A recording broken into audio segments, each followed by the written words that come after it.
Hi, this is W. Eric Martin with Board Game Geek News, and I'm here with Jeremiah Lee of Indie Boards and Cards, sporting some nice bling around his neck. And he's here to talk about Donald X. Vaccarino's Gauntlet of Fools, which Indie just announced a couple of days before Gen Con. So what's the overview on the game? Gauntlet of Fools is an exciting game. It's a dungeon crawl that doesn't get in its own way. We are boasting, we are slaying monsters, we are looting, we are all going to die. At the end, we're all... Ideally, that's at the end. Yeah, well, we die. Some people will die a little bit before the end. But that's the thing, like, we're not namby-pamby about this. We're all going to die, and that's fine. So we go in balls out. We're like, we're going to do this. I'm an Avenger with the Morning Star, and I know I'm going to die. I want to get the most loot by the end of it. So what we're doing is we're like, okay, so we have these characters and their weapons, and every time it's going to be a different character and different weapons. They have a stack of characters and a stack of weapons, and so it's always going to turn out slightly different and unbalanced.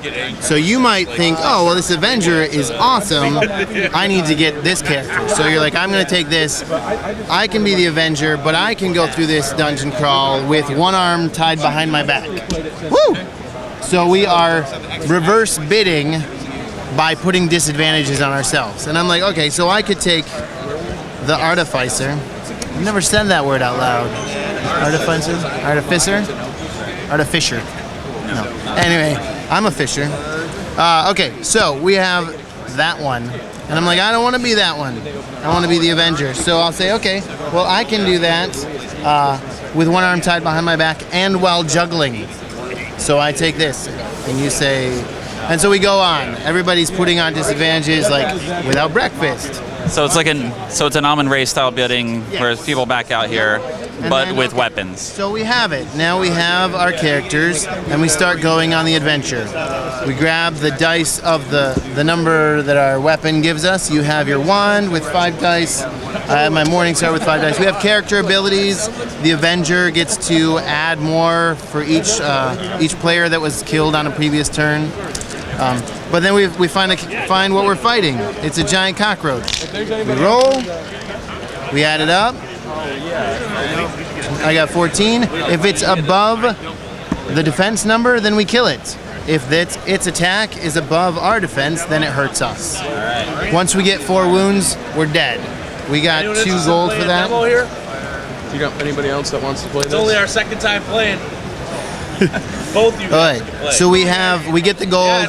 We keep going. We do another monster. Are we redrafting people each time? We keep the same people all the way through. So knowing what the best character is at the time is important. Like getting that bidding right is pretty important. And after a while, you get a sense of like really what is the most powerful stuff. First couple of games, you don't have a sense, but you know, you get it, and it plays in like 30 minutes, so you can play it again and again. And stuff. And it's 2 to 6 players. I know then here, so obviously with a lot more people, you got a lot more characters on the table, a lot more back and forth. More boasting when there's up to 6 players. So yeah. Travis Indy yesterday said he was talking as well about the playing time. Like adding more players doesn't do it. We're all fighting. So let's say we're gonna fight this doppelganger. Turns out we're adventurers, we go into the forest, and since there's 2 of us, we find 2 doppelgangers.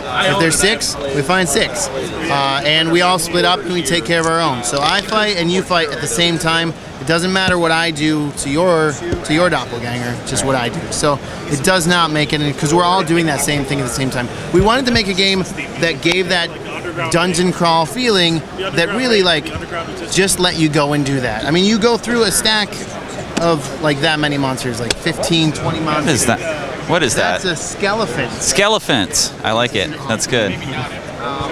So we fight the skelephant, we fight the titan, we just go and go and go, and we get 4 wounds and we're dead. And you keep going because I'm dead, but you didn't have breakfast, so you start off with a wound. So yeah. So that's it. Thank you very much for the overview. Yeah. Oh man. Thank you.